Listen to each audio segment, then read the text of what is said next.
Welcome to How to Belong, the podcast that delves into the human quest to find a sense of belonging in what can often feel like a lonely world. Join us as we talk to guests who've navigated their own unique paths, what we like to call their hero journeys, from feeling like they don't fit in, to the profound realisation that true belonging can only ever be found from within. I'm Naomi E. Lloyd, and this is the How to Belong podcast. Hello and welcome back to How to Belong. Today I am so excited. I've got a celebrity with me, welcoming the beloved BBC TV presenter, John Cameron. Hey. Hello. John is a familiar face in the UK for presenting shows like Cash in the Attic, Put Your Money Where Your Mouth Is, and probably most famously, the brilliant show Bargain Hunt. Now, John is not only a renowned antiques expert and auctioneer, but he's also, and I know this from experience, a master storyteller. He's someone with so many insights and kind of those wake-up call truth bombs. You've definitely got those, John. I'm not even sure whether this is going to be a one-part or a two-part episode, yeah? Well, once I get going, I don't shut up. So it may well be a trilogy. Trilogy? I love a trilogy. Whatever it is, it's going to be an amazing conversation. I'm just going to put that out there, not to put you under pressure. Oh, no pressure. No pressure. Bit of a diamond reference there for my antiques expert, Yeah. Just to give everybody a heads up, yes, John is an antiques expert, but we're actually going to be digging around in John's sort of brain and his personal journey today, rather than necessarily antiques. Sordid dark past is what you're trying to get, isn't it? Kind of. Yeah. Those hidden gems, shall we say. So, John, welcome to the show. Thank you, Naomi. Oh, I'm so grateful and I'm so glad that you're here with us, especially because a huge curveball has been thrown at you recently. Just to explain, listeners, so John and I had booked a few weeks ago to record this podcast at the brilliant Spark Community Space here in Portsmouth, but only a few days before we were set to record the episode, something really quite shocking happened. Can you fill us in with what happened, John? Yeah. We were about to have an auction down at my place at Nesbitt's, who are a sponsor of Sparks. They are, yeah. We had the TV cameras there that day. We were doing an episode of Bargain Hunt, or rather, we were filming the auction for 4 episodes. You know how it's they go out and do the rummages and I'm getting mixed up with Cash and Attic, doing the buying days. Yes. For 4 different shows, and then they film the ending, if you like, of the 4 auctions on one day, logistically and cost effectiveness. So they were doing it at my auction. So I wasn't with the teams. I was auctioneer this day, which is always good for us. And it's good for the team down at Nesbitt's.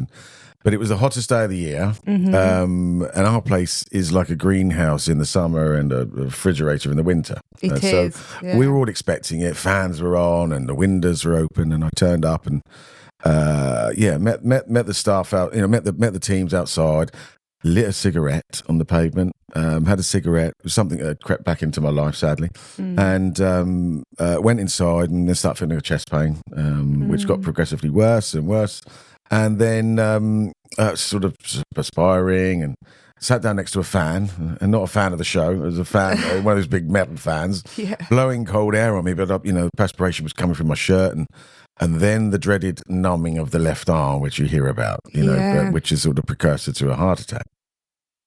So I didn't want to alarm anybody. I just said, look, I'm not feeling great. I didn't want to, because I didn't know this might be indigestion or something, Yeah, of course. And I do have a bit of reflux problem and so on. And then it got worse and stronger. And I had to make a call by about 10 o'clock because I thought, I've got to go up and do an auction. And because of the way they arrange the lots for filming purposes, and we're having a normal auction this day, so it was a 750 lot auction. That's a big auction. It's too big, if you like. It's too long. And so I knew if I went up, I'd have to be up for about 2.5 hours straight, which is plenty. I mean, I've done it longer in the past, but I've got used to having assistants now, very good assistants, Dan and James down at Nesbitt's. And but I thought, no, I can't concentrate with this chest pain. It was really distracting. And then my wife turned up and said, my daughter said, Dad, go and sit in your office. He said, look, go and sit down for 5 minutes. And my wife came and said, I don't like the look of you. I want to take you to the drop-in centre. And she ran to the car park. She pulled up outside. I ran it. I get in the car. I went in and said, look, Dan, you have to do the auction today, which is great for Dan because I've been trying to get him on telly for ages, and the producers said, no, the viewers want to see you up there, and it's what it is. So I said to them, look, to the producer, I've got to go to hospital. I think I'm having a heart attack. And they were like, you're serious? I was like, yeah, I'm serious. That must be so frightening knowing that you think that's what's going on in your body, because we all know the symptoms, don't we? But when it actually happened, that must be terrifying. It was, I don't know, it was bizarre, you kind of feel like you're going to clutch your chest and fall on the floor, and I guess people do that, but I didn't know if I was having one. I just felt this doesn't feel right. This doesn't feel right.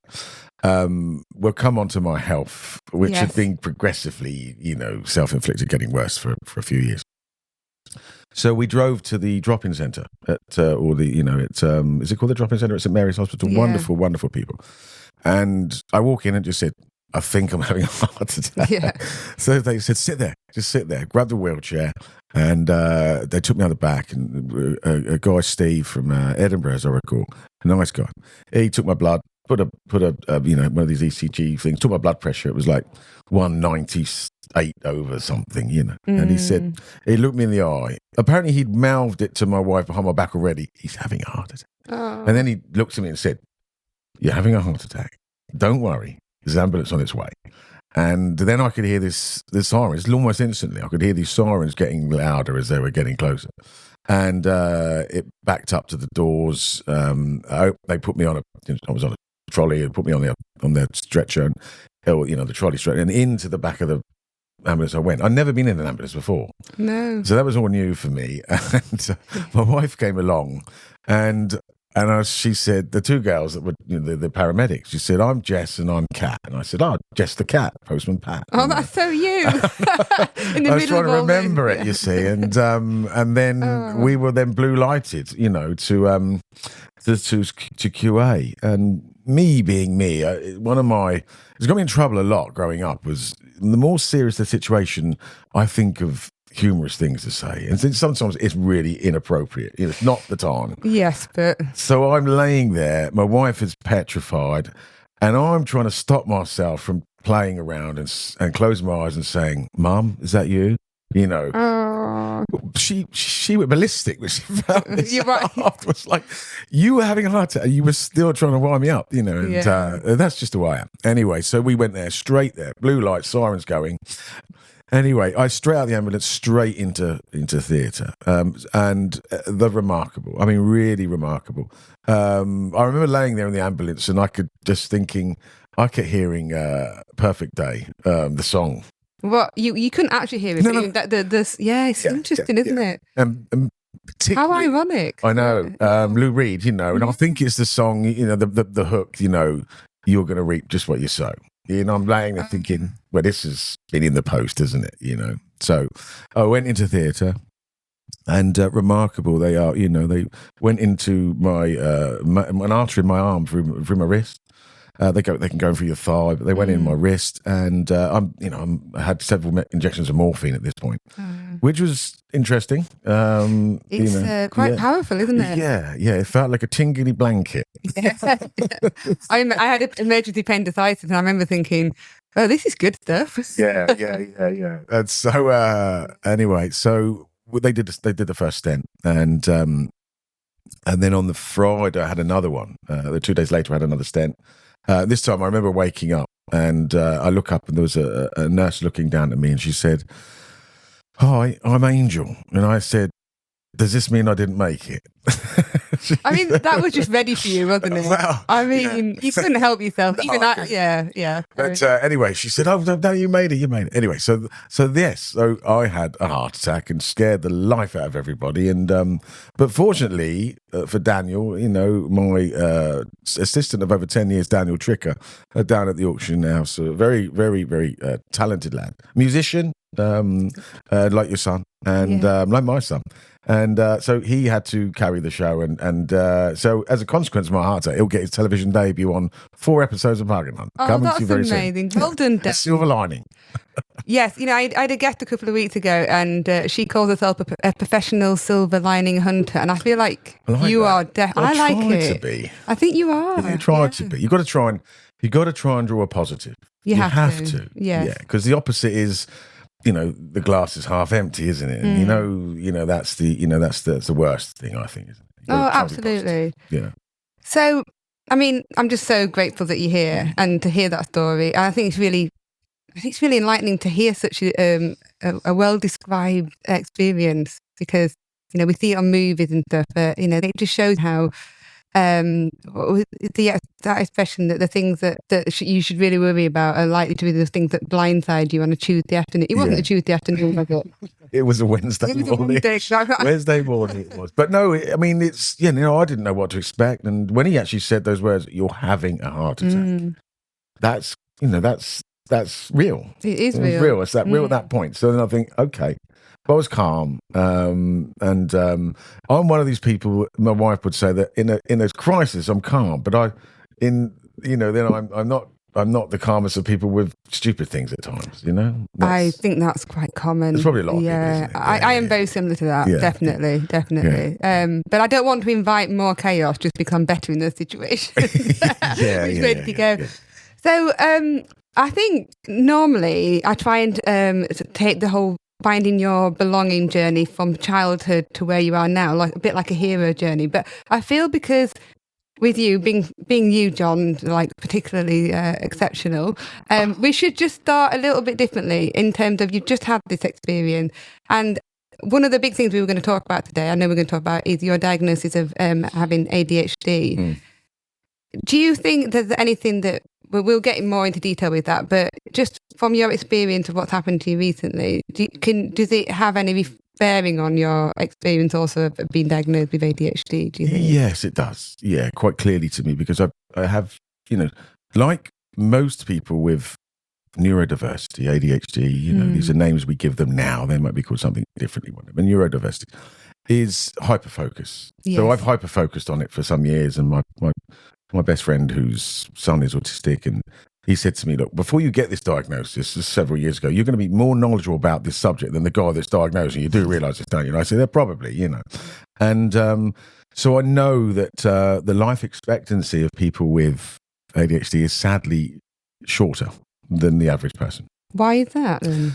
Because of other more complex factors relating to the same impairment. That's a word a neuro impairment. Yeah. It's because it's not all bad. We'll get to that. But the health choices. So you're more likely to be, have addiction problems. Right. And so and I'm all in. I just can't do moderation. I wish I could. I wish I could be one of these people, and I really, really, respect those people that say, I can just have a beer on a Friday night, or I just have a cigarette when I go out. It starts that way with me, but then it just becomes every day. Yeah. Every time I've given up, and you think, oh, well, I gave up, I can do this again, I'll just have that one, and then I'm 7 days a week. So that's with everything.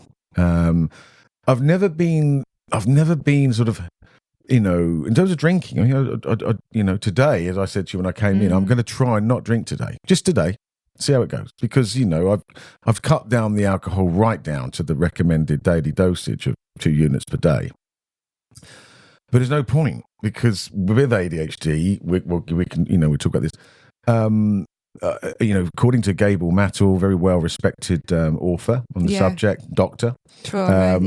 He, and also the doctor that assessed me for confirmation said that, the parts of your brain that haven't developed, and one of those is the part that produces endorphin and dopamine. And so that is why he said people with neurodiversities often appear to consume more than other people, because it's not affecting them like it affects other people. So, that's why you tend to have more of these things, because it's not stimulating you enough. Right. So you're almost playing catch up. So where someone will have a pint of beer and they go, oh, it's, feel that. No, it would take about 3 for, so therein lies a problem with people with ADHD. So hence higher levels of, addiction and, consuming greater amounts. That's fascinating. So I think that those things in recent years, I showed you, a couple of photographs of me just a minute ago. One 7 years ago, no more than that. Standing against the bug and hunt, banners. It was a publicity photograph we had, and I'm really slim. I'm in a slim suit, and I thought, damn, I look good. 6 years later, 7 years later, I'm bloated, and I'm like a method actor. They can go up and down depending on the part. And past 6 years, I've been playing a fat auctioneer, I think. So, so I had to get into character. Of course, all the way. Yeah. So nothing in moderation, as you say. Nothing in moderation. No, my mum, bless her, was exactly the same. And so that's. I know that there has been a direct link from ADHD. Now I know that about life expectancy. And my mum died at 60, and we can talk about that. So there was a direct link, I think. Do you think, hearing you talk about that, I think your honesty about it is refreshing, and I think it'd be really helpful for people to hear this, because I think there's a lot of shame associated with things like this. With ADHD. With addiction. Yes. But like you say, if you understand more about how just something like drinking alcohol or having a cigarette, how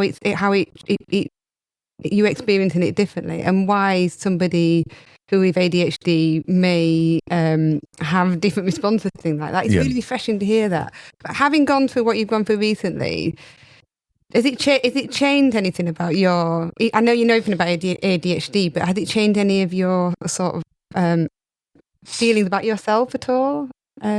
No. And by the way, I've never gone public with this. Right, so I'm great. You are getting an exclusive from me. I've never ever said anything on my social media about it. Or it's not well known. Obviously I told my I employ myself. Yeah. But I spoke to the BBC obviously about it at the time. Just said, look, I've been diagnosed, and etc. No talking about these things. Well, I think it helps to talk. One of the other very common traits, as we know, with ADHD is you overinform. So I talk too much and then think, I can't take that back. Now they know that about me. I should learn to keep my mouth shut. And there's a great, me, I love a quote. I love your quotes. I'm waiting for the quote. There is a quote. And it is Churchill's quote. Whether it was his original, I don't know. But he said, we are masters of the unspoken word and slaves to those we let slip. Oh, do you know? That's genius. And that is just me. So I overinform and tell people everything. But then people say, I respect your honesty. Then I am me. That's me. The other way to look at that, though, is that's you connecting with people. I'm somebody that I'm a storyteller, and I think I've been told I overshare, which I know I do. And I've been a northerner. I mean, that's already set me up for being quite a. I love Northerners because my wife's from Liverpool, so She sounds like a hero already. She is, and she must be to put up with me. I mean, seriously. Oh, but she has a fantastic time. My mum couldn't wait. She was like, literally, I mean, I think when sadly, when my mum was passing away, she said two things to me, literally on her deathbed. And it was, look after her. That was a mother's way of saying, don't mess this up. Don't mess this up. Look after her and don't knock the spirit out of him, which was reference to my son, grandson, who we also know is ADHD now. And I also now know, once I had this diagnosis, I knew if I am his, even though he was resisting the fact that I was at first, he was, Dad, you're not ADHD, and stop telling people you're ADHD. And then I would just share what I was learning. And then one day he said, I've asked my doctor for a diagnosis as well. But at the same time, as soon as I was diagnosed, I said, it wasn't my fault. Everything just came into focus. But I also knew my mum was. At that point, I thought, she was. That is why she cut me slack when I'd get in trouble at school. I'd get caned. I was a giggler, and the more serious the situation, the more I wanted to laugh and make everybody else laugh, and I'd get caned. And the stories about mum was exactly the same. She was a giggler. She wasn't scared of authority.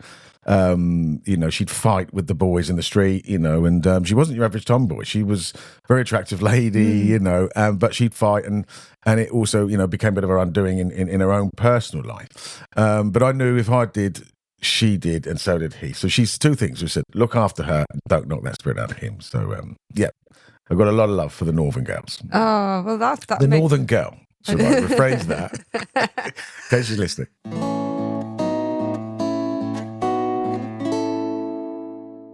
Right, I'm coming back on quickly, so I'm hoping this might sound a bit stilted in the editing, but this is part of the whole process. So we were just having this fantastic conversation, which about being a Yorkshire girl, and John talking about his mum, and then the whole thing just stopped. Our microphone stopped working, and the recording just stopped, and we couldn't work it out. And it turned out it was one of us. Me, it was me. I sat on the power plug and pulled it out. But so, sorry. Yes, sorry, it was me. Yeah, but why do we think that word "sorry" is quite interesting? Well, actually, I just said apparently. I'm sure it may have been Gable Matter. I'm not. It may be somewhere else I read it, but apparently one of the most common words in the vocabulary of somebody with ADHD is sorry. And I'd start sentences with the word sorry. My grandmother, in fact, she used to call me Ronnie Corbett. There was because there was a sitcom where he lived at home with his mum called Sorry. And she'd say, "Stop saying sorry, Ronnie Corbett." Because I'm sorry, it's me, sorry. Sorry, it was me. So hopefully this edits together. Yeah. And but we'll try and pick up where we were about diagnosis. So you said why? What led you to? So growing up, knowing that my mum was, I'm pretty sure she was. Pretty sure my mum was ADHD. What made me think that? Well, I think growing up, I'd felt two sorts of feelings. One, that I was special in a good way. That there were things I was good at. I seemed to be good at drawing. I could my mum said I could hold a room full of adults when I was a young boy. I could talk and make them laugh, and I had an answer for everything. I was cheeky, and my grandmother used to accuse me of being the ringleader in a group of four boys, my brothers and cousins. I was by far the youngest, and she'd always blame me as the ringleader. So I always felt that I had an edge on, but I didn't, and my mum always instilled me with those, like, you're good, you're this or that. And she told me at my first sports day, you're going to win the 100 meters race and I'm going to win the parents' race. And she did, and I did. Yeah. And it was just like, wow, it's almost like the force is strong, And so I had these feelings that I was special in a good way, and bright. But I also knew there was something wrong because it wasn't long. I was in school, in infant school in Buckland, where I started to be visiting frequently the headmistress office. To the point where I was taken out of the school at a young age and taken to another school. So I knew there was a problem. I knew people were saying, look, my mum was having to come to school and, he's bright, but he's giggling, he's talking, he doesn't sit still, he's, and all my school reports, when I look back, easily distracted. If he gets a job where he talks for a living, he'll do well. Well, what a prophecy that turned out to be. Yeah. So I knew there was a problem, and there were other things as well. Why did I seem to be drawn to sort of things that were a little bit dangerous, a bit scary, and whereas some of my close friends would they didn't want to do these things, and I'd go, come on, let's do this, whatever it was. So I knew there was a kind of contrast here, but it wasn't until a lad came to work for me, actually, who came to work at the auction house. He wrote to me, could I please give him some work experience? And I remember being that lad, and I remember doing my degree and I wrote for about 50, 60 jobs, and most of them didn't even reply. And it was tough trying to get in. And I worked at Nesbitt's for nothing. I did 3 years while I was doing my degree, working, I think it was 1 day a week for no pay, just for the experience. And I knew how hard. So I gave him some work experience. And anyway, he confessed to me when we went out for a drink, not long after he started, that he had ADHD. And my first reaction was, well, you didn't tell me that at the interview. But I knew there was something. I couldn't quite put my finger on it. He was a nice lad. He obviously loved the subject. He seemed like desperate to be an auctioneer. And you think, strange aspiration for a young man to say, I want to grow up and be an auctioneer. It's not one of those jobs you grow up thinking that's what you want to do. You kind of fall into it. Yeah. And so I have, as I've mentioned, I have a godson, Jordan, who's autistic. Had a niece who was autistic and cystic fibrosis. She sadly passed away. So I was very empathetic and sympathetic to neurodiversity. I didn't call it that at the time. And I wanted to help this lad. I thought, you know what? I can't turn my back on him now. I need to find out what this is about. Because I had, not joked, but I had said in the past that my job as an auctioneer, I'm a chartered surveyor of antiques and fine art, which means I've got to be able to look at everything in a house. And when you qualify, you have to qualify as a generalist, like a GP. But so I went and had a look. I thought, look, okay, what's this about? This, this ADHD, and I went to a website and I started reading the typical traits. And I went, first one, read it. That sounds like me. Second one, oh, that sounds like me. Third one, fourth, and on it went. And I got to the bottom, and I've got to read that again. So I went back and read them again. And I got to the bottom the second time, and I kind of felt slightly emotional. And I remember feeling it wasn't my fault. It was the first thing. It wasn't my fault. And then I thought, my mum was ADHD and my son's ADHD. The connection was instant. When you say it wasn't my fault, can I ask if you've often spent a lot of time in your own head thinking, I've done something wrong. Something's my fault. I've done something wrong. Yeah. That's not a nice way to live, is it? No. I've done something wrong. Even though you had a mother that didn't make you feel that way, there's still the rest of the world. Yeah, and you're absolutely right. It's to do with the expectation. Everyone made me feel like you've got all this God-given talent, and so I'd feel guilt of this. Everyone tell me I was a fast runner, but I got to senior school, wasn't interested, smoking, bunking off with my mates and stuff like that. So it would appear that I was wasting talent. Some people worked hard to achieve the grades they got, and it was like I was being made to feel like you could be top of the class and you're just wasting it. Mm-hmm. And in fact, when I went to City Boys, I started, I think it was 1980, I think it probably would have been September 82. And I was in the top band where you did two languages. I had to do Latin and German. So my mates were like, how did you get in? They were a bit shocked that whatever tests we did to work out what class you were in, I ended up in this top class. But it wasn't long because of my lack of finishing the homework and lack of doing the work and getting into trouble and not worrying about that. I mean, I was caned within the first week or two of being in the school, I can't believe you've said this a few times. That actually happened. Yes. Yeah. Naomi, I'm that old. That, You're not that old. They actually abolished the cane in 1986. Coincidentally, the year I left school. I often wonder, were they waiting for me to finish? And then we go, look, okay, we don't need that anymore. So John's okay now. We sorted him out. Yeah. So I had those feelings of like you'd wasted time, and that came back to haunt me a few times. I remember when I left school. I left school with very little in terms of, exam results. I had failed most of my mocks through lack of application. And I was very fortunate to have met a teacher right at the end of school, last 6 months of school. I met a teacher who was a woodwork teacher, a wonderful man called Harry Bourne, very well known in Portsmouth because he was teaching for 30, 40 years. He was a wonderful man. And I actually got myself into his class. So I got right last 6 months of school. We were told to line up in our old classes that we'd been in before the Christmas break. And I was in metalwork. They decide this is what you're doing. My mum complained, he wants to do woodwork. Nope, sorry, he's doing metalwork. That's that.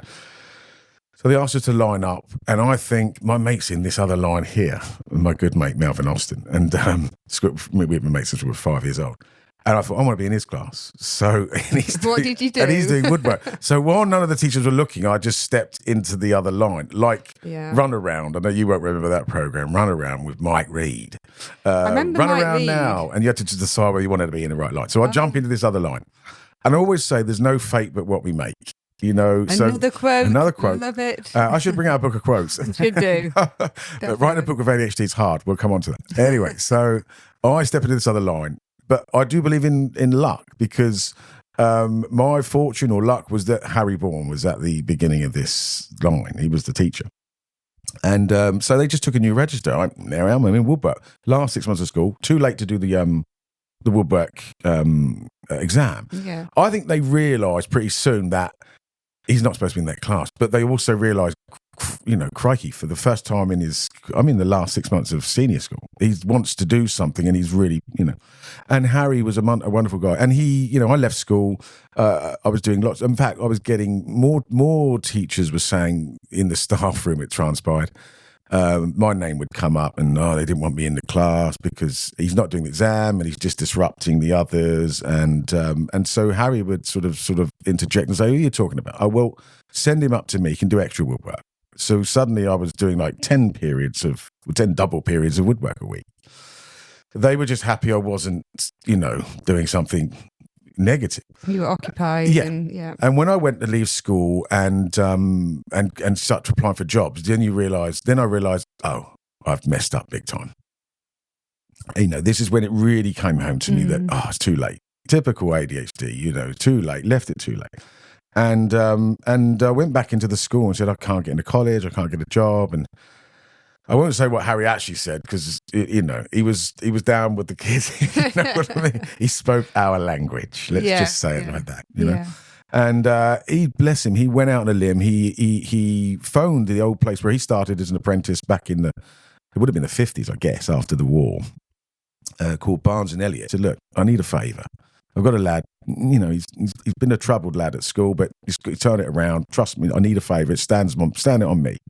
And he said to me, don't you let me down, And I never. And so I walked out into an apprenticeship, which I never forgot that. He literally gave me a lifeline when maybe I didn't deserve that, So going back to the question of like, it wasn't my fault.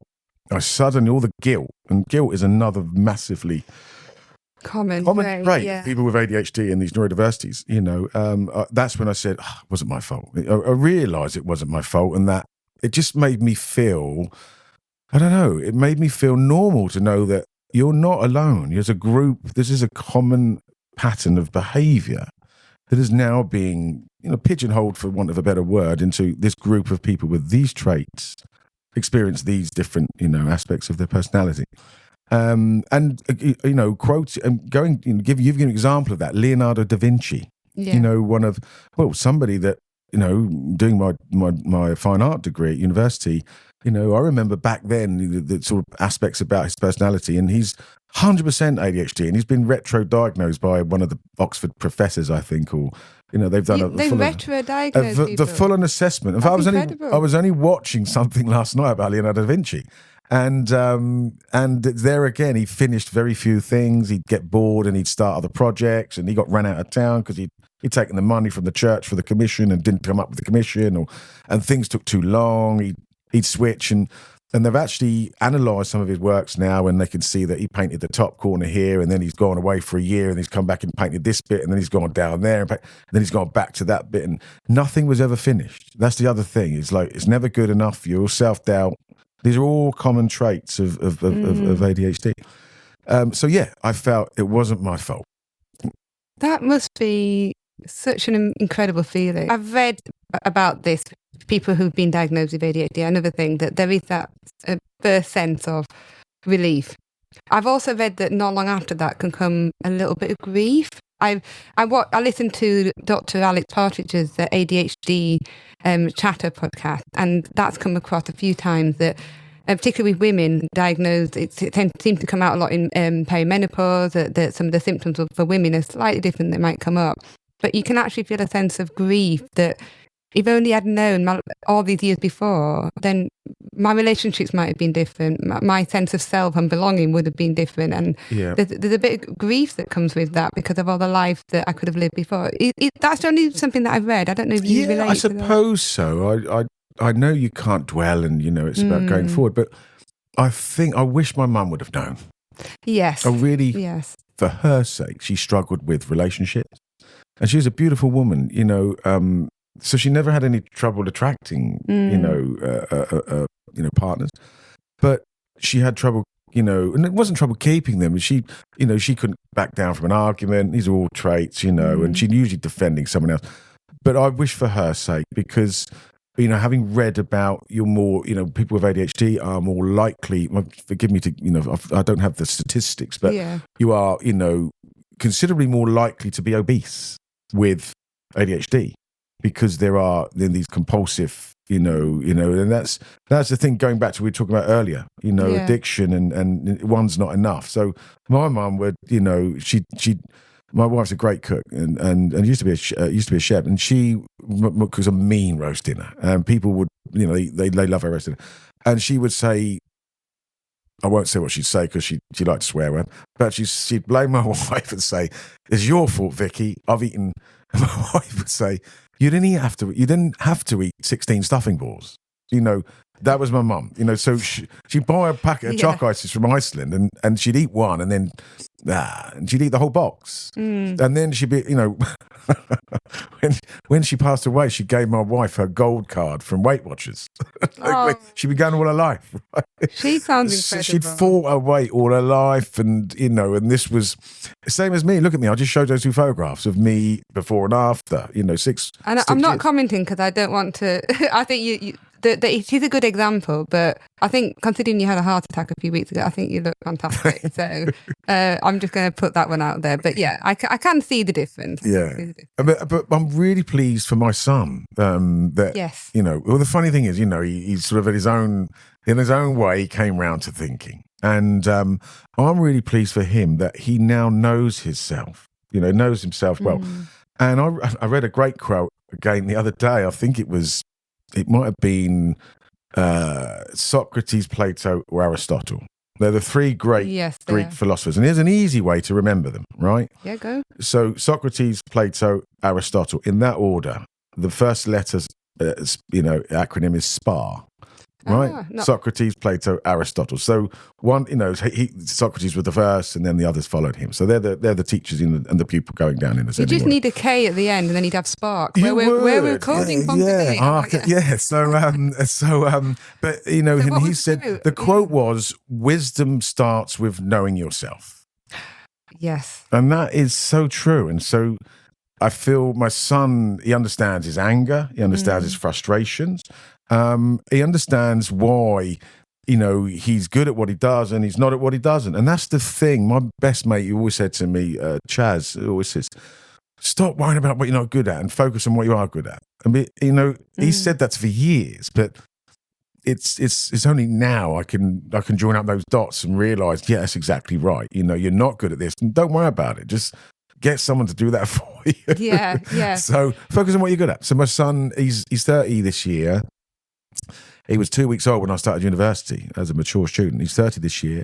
A very, very talented boy. He mastered guitar before he was 16. Then piano, and then he could play drums. He could play any instrument, and then he got production, and he can sing, and he can write. And this boy can produce a song and does. I mean, he's been signed by a company called Fat Pigeon. He's as a songwriter.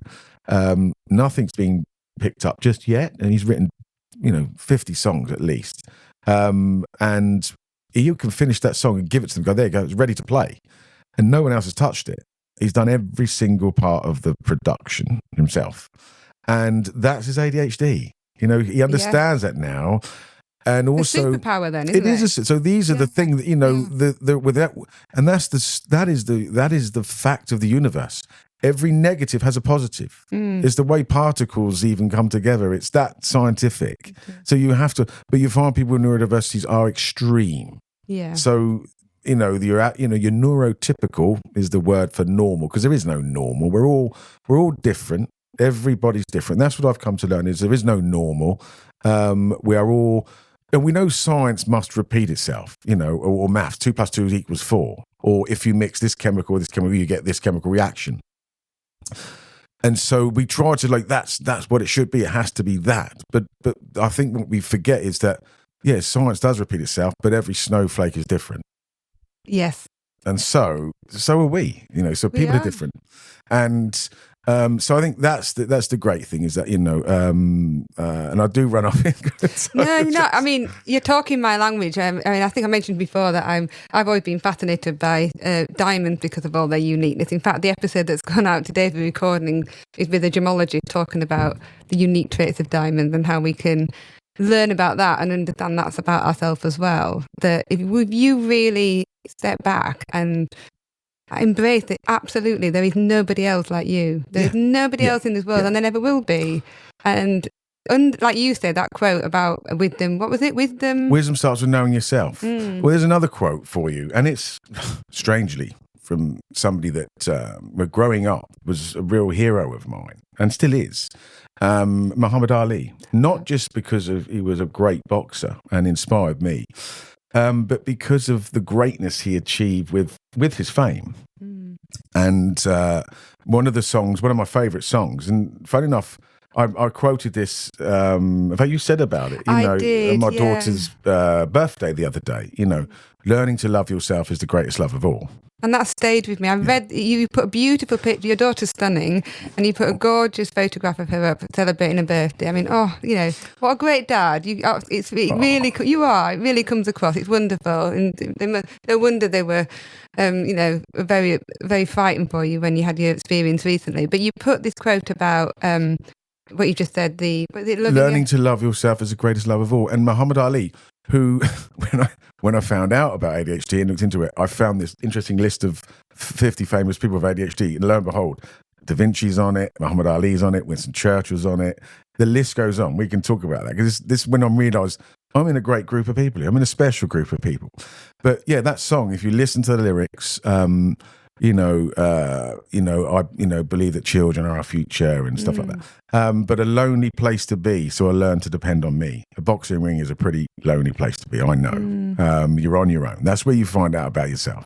And no matter what they take from me, they can't take away my dignity. And that's to do with him standing up for black civil rights, So I learned about all those things as a child, reading about him.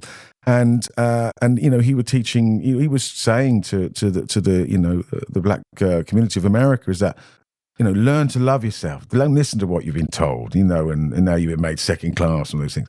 So to sacrifice the peak of your career. You've become the heavyweight champion of the world. That's in itself is an unbelievable achievement. And to have won gold medalists at the Rome Olympics 1960 light heavyweight.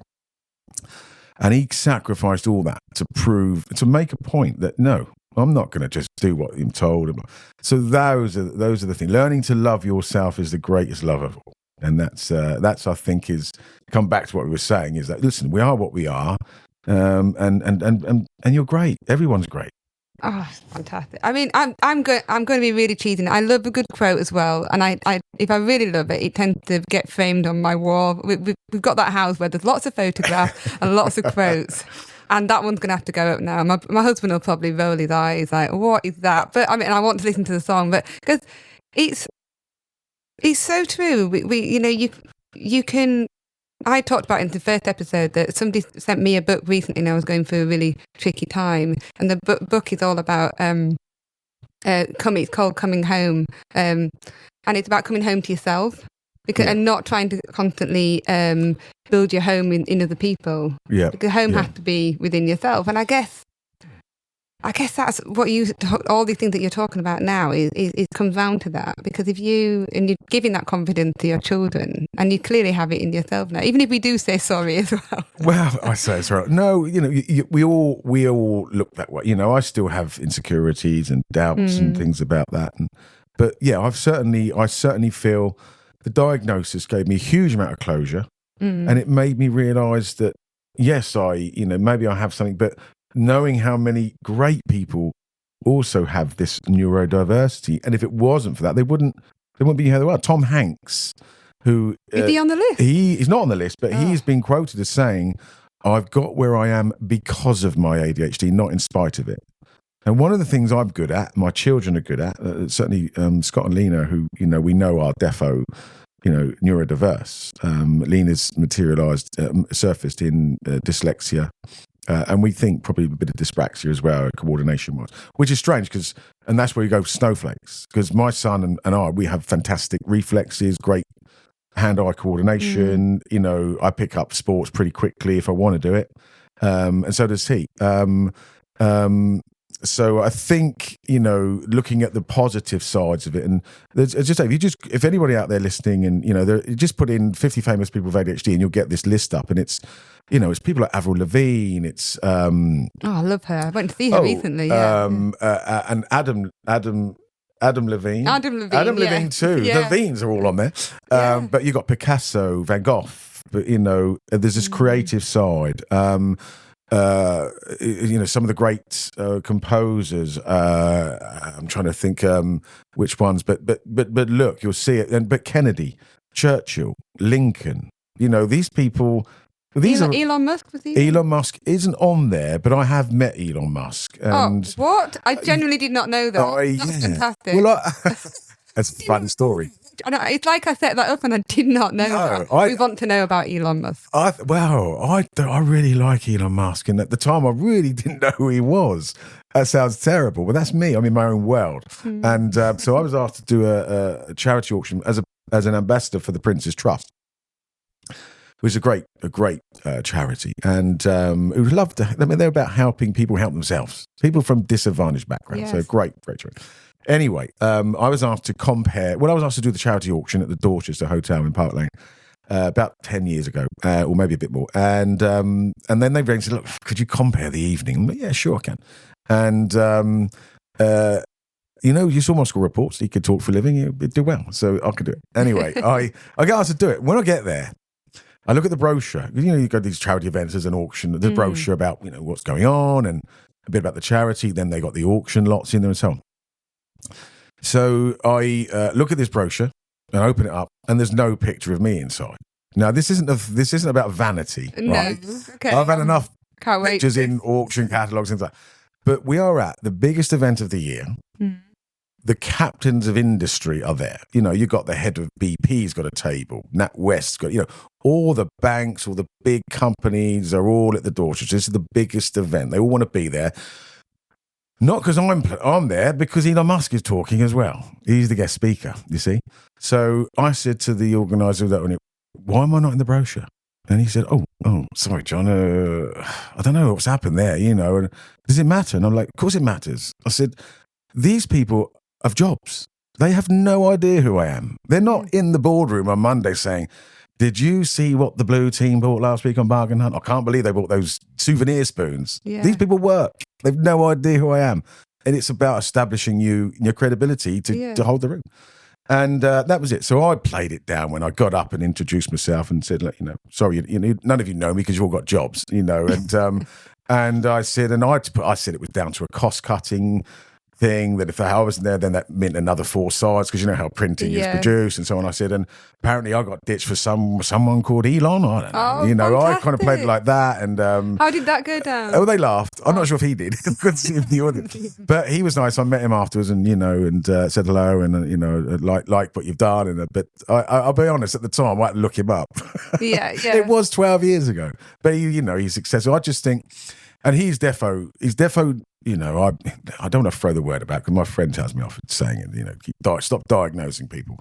And but they came to visit you in the auction house, and your team were laughing about that, weren't they? Yeah. I said, "Oh, come down." Like, "So, did you diagnose her?" Like, I don't diagnose anyone. I just talk about me, and they join the dots up. They can see, they can feel the similarities, and I can sense if someone is now. So I'm going to ask you, what about me then, John? What do you reckon? You certainly ticked a few boxes, Naomi. Yeah. It's not up for me to say. It's up to you to make the realization yourself. But you've got. You see, we're jumping backwards and forwards here. Renaissance man. Have you heard that before? You told me about this, but I want to hear it again. So a Renaissance man was applied to people like Leonardo da Vinci, who was, you know, he was an artist. He could write poetry. He could his strategy. He could do, you know, geometry. And so men of the period of the Renaissance, I think literally means like a rebirth. Yeah. And it was a rebirth of humanism. I think, I'm not sure I'm saying that correctly, where, you know, as a time of learning. So the seed, if you like, we have the Dark Ages, and it's several reasons it's called that. One of it is we don't really progress. When you think back to the Roman periods and some of the unbelievable architecture and the aqueducts that, they carry water from the mountains, and the gradient over a 3-mile period is like 12 foot or something. The preciseness of their work and all these things. We went backwards because in times of peace and prosperity, there's advancement. In terms of war, the only advancement we make is improving weapons to kill each other. Yeah. That's where all the good minds end up, making atomic bombs, don't they? Oppenheimer. Exactly. So a Renaissance man was as a term given to people like Da Vinci, like Brunelleschi and Michelangelo, that were multi-talented. There were more than my strings above. Classic ADHD symptoms is that you can't focus. You've got an inquisitive mind. Yeah, and so you don't stay in your lane. You don't stay in your lane. I love that word. Stay in your lane. Yeah, I mentioned it in the first episode that somebody said that to me, and I just didn't know what I just didn't know what to do with it. And I thought, well, no, I don't stay in my lane. And then when I met you and you said that to me, you certainly made me think. And I think it can only be a good thing to be aware of these things and maybe look into it a bit more, because I like what you're saying a lot.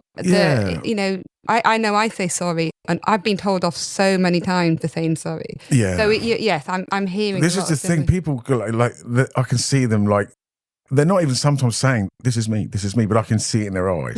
I can see in their eyes. But Da Vinci, all these different talents, and that is and the sketchbooks. Think about his sketchbooks. They're the things we most really commonly know. Yeah. Those weren't meant to be published. Those were his jottings. Those were his workings out, his daily. Those are the workings out. I was told, where are the workings out in your margin when I was doing my maths. I could do it in my head. They go, we want to see that you did that, how you got there. I was like, what did go in my brain? So those sketchbooks were his working. So he was apprenticed to the studio of it is named differently pronounced, Verrocchio, but it was a studio where they did all sorts. They did sculpture, they did painting, they did metalwork. I think was it called a batano or something like that. It's the Italian word. So just because he was in this studio, he's seeing all the different aspects of how things are done. So, for example, he wants to be the best painter or drawer of or artist of anatomy. So he studies dissections and things like that because and then he realizes and learns that if you push something, there's a different muscle group reacting there to if you pull something. Yeah. So he submerges himself, hyper-focuses on that. Yeah. And does all these sketches, and lo and behold, he's the man. He's the best. He can paint. He's the first to sort of slightly tilt the subject to the side so you can play with the light and shade and which gives form and all those things.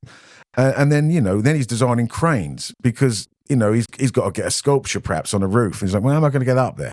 So he works out about machines. And so it's the inquisitive mind. Yeah. And I go back to my son, he found music. We took him out of private school because I could see it was a waste of money in his case. Yeah. Because my mum used to say, "You love, and I'll quote for you. You can lead a horse to water, you can't make it drink."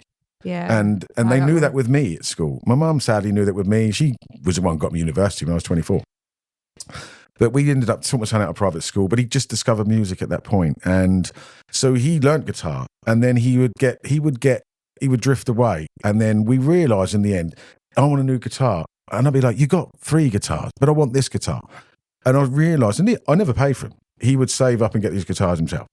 But getting the new guitar would inspire him again for a few months, and he would progress again, So there is this kind of drifting away.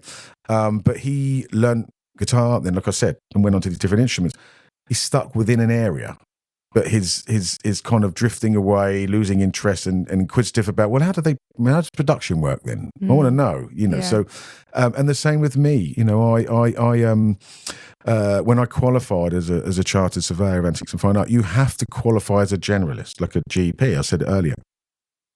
Once you've qualified, if you want to go off and study, European silver thimbles, of the 17th century, be the world's authority on the niche, subject. yeah. You're not going to sell many, No. but if anyone's got them, they're going to come to you. You can do that, and people would often say to me, oh, you've done it, you've done these different shows. Why not an Antiques Roadshow? And I don't know anyone. If anyone's listening out there, I wouldn't mind doing it. I do military as my subject, but anyway, put that out into the universe. Yeah, I would like to do that, but.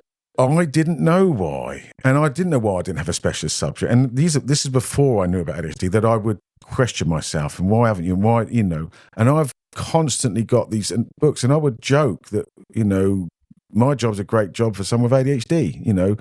I didn't know about ADHD. I just knew that it meant you couldn't concentrate on anything. And I'd say, 1 minute I'm reading about silver, next I've got to look up porcelain or rugs or paintings or jewellery, sculpture. It's such a diverse job that but I don't read many linear books. I listen to them because I struggle to maintain the interest. But I'm always in a book, but they're reference books. I'm researching facts. And I remember once, my wife's a bit of an insomniac, and I always got different books by the side of my bed. And sometimes there's a stack of books. And I got up one night, creeped downstairs because I couldn't sleep to get a book, and she stirred and said, "What are you doing?" And I said, "Oh, sorry, I'm just going down to get a book." And she said, "What, you mean it's not there?" Like pointing to this stack of books in the bedroom. I was like, no, it's not. So then I realised, and Gable Matter, the author I referenced earlier, who his book Scattered Minds, which I should be on commission for because I've told so many people about that book. He says, people with ADHD in the medical profession, which is his line of work, they are either the guys doing open heart surgery, brain surgery, the jobs that people get scared to, the jobs where your adrenaline must be full on. That makes sense, yeah. He said, or they remain GPs. And that when a light went on, and I realised, that's what I am. I'm a GP of antiques. I've stayed along that area, and from that point on, it really made me value myself more as a professional. I start to say, people say, "Oh, why aren't you on a roadshow?" Listen, I'll say, you couldn't send those people into a house and ask them to value the entire contents. I can. I'm better than them. That's what I started telling myself. And I'm not afraid to say that to people. Listen, great, but I can tell you, I can talk about lots of subjects. And what was it again? You're the GP of antiques? The antiques, general practitioner of the antiques world. So, we are an interesting breed. And I think a lot of auctioneers are probably, neurodiverse, Gosh, I wish I'd gone into auctioneering now. You reckon that I think it could have worked for me, yeah. I do relate to a lot of this, and I think what I hope people listening to it, if this relates or makes you you're nodding your head along to it, then hopefully this is a inspirational and helpful conversation to have, because I think a lot of people do live with feelings of shame and guilt, and particularly if you are somebody that is very inquisitive, and I know I am, and there's a book I 70% way through, and I've published 4 others, but this one is proving to be my tricky one, and I just think hearing you takes away some of that feeling of self-doubt and what's wrong with me and all that sort of thing, and it goes back to belonging. I mean, if I can sort of bring it to the close a little bit, because I know I've kept you a long time, and you're supposed to be resting, so I don't want to get told off by your wife or the doctors. I might need a comfort break, but carry on. You might go there. Do you feel more a sense of belonging since having that diagnosis of ADHD? Yeah, going back to what over-informing and all those sorts of things, and some people don't want the tag. Some people, because they've struggled to fit in, and they don't want something else that's going to make people look differently. Because I've got to be honest, when Niall, the lad that came to work for me first, he probably doesn't even know this, because he doesn't work for me, he hasn't worked for me for a number of years, so he probably doesn't even know that that it was because of him that I kind of first started to realise, before the diagnosis. But some people struggle socially. There's a game where people have extremes, and I read that there are those that are ADHD that are they're the quiet ones, or that's sort of maybe more Asperger's, but they're extremes. My son and I, we fall at the other end where we talk and we come across as massively confident and all that, but no, we are just as as insecure as the next person. We just hide it well. So some people don't want this tag because they want to fit in. They don't. Me, I was like shouting it from the rooftops. Hey, I've got ADHD, because for me it was a huge relief. I'd had, prior to knowing, I'd had bouts of depression, which I'd never. And that's a hard thing to. I mean, people talk about it more today, but there was a period where I felt I was struggling mentally. And so for me, it was a relief that it's not just me. This is totally explainable. Now I understand why I'm struggling under pressure, because I don't cope with ADHD with making decisions, prioritizing work. So I just push it to one side. So, I've had problems with late payments and things like that, and, or returning forms or completing my compliance as a professional chartered surveyor. I get into trouble, and I've explained to them, look, I'm really sorry. These sort of boring tasks of what ADHD people struggle with. It's like, no, I can't be bothered with that. I'll do it later. Taxes. I've got a friend who's, she, I'm not going to name her. She is ADHD, and she was a tax investigator. She was a tax, she worked for Revenue Customs. And she confessed to me, she gets a self-assessment in the last day or it's late. Now, isn't that ironic? Yeah. She's worked with Citizens Advice. She's amazing at getting hold of people and getting their lives in order. And yet her and we don't like opening letters. There's another thing. I struggle. I don't want to open a letter because I'm having a good day. If I open that, it might change my day. So I don't open letters. And then I get in trouble because I've missed, tax on my car or something. So now my wife and daughter, they understand, so they open the letters for me. So there's, again, play to your strengths, not your weaknesses. Yeah, you're in a team. You have a team. Yeah. So I forgot where we got on the subject. I think we have gone. But it's great. That's two of us talking. Yeah, it was about knowing, and some people don't want to know and things like that. But knowledge is power. I would say you're empowering yourself. If you know, one thing you get from it is that you're not alone. It's a huge community. Yeah. Absolutely huge community. And I'm going to say this question. Do you think people with ADHD are drawn to each other? Yes. I think 100%. I think, another quote for you, birds of a feather flock together. I'm going to stop there. Leave that one on that cliffhanger just there. If that's all right. We'll be coming back very soon.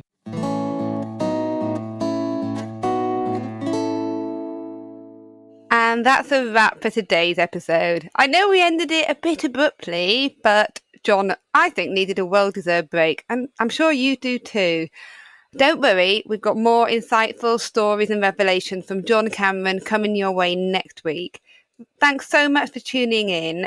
Normally, I'd give a 2-week break between episodes, but I think since this is a two-parter, I didn't want to leave you in suspense for too long. So please stay tuned and join us next week as we continue to explore John's stories, his journey to belonging, and all the quotes and insights that he's still got to share with us. Until then, have a great week, and I'll be in your ears again very soon.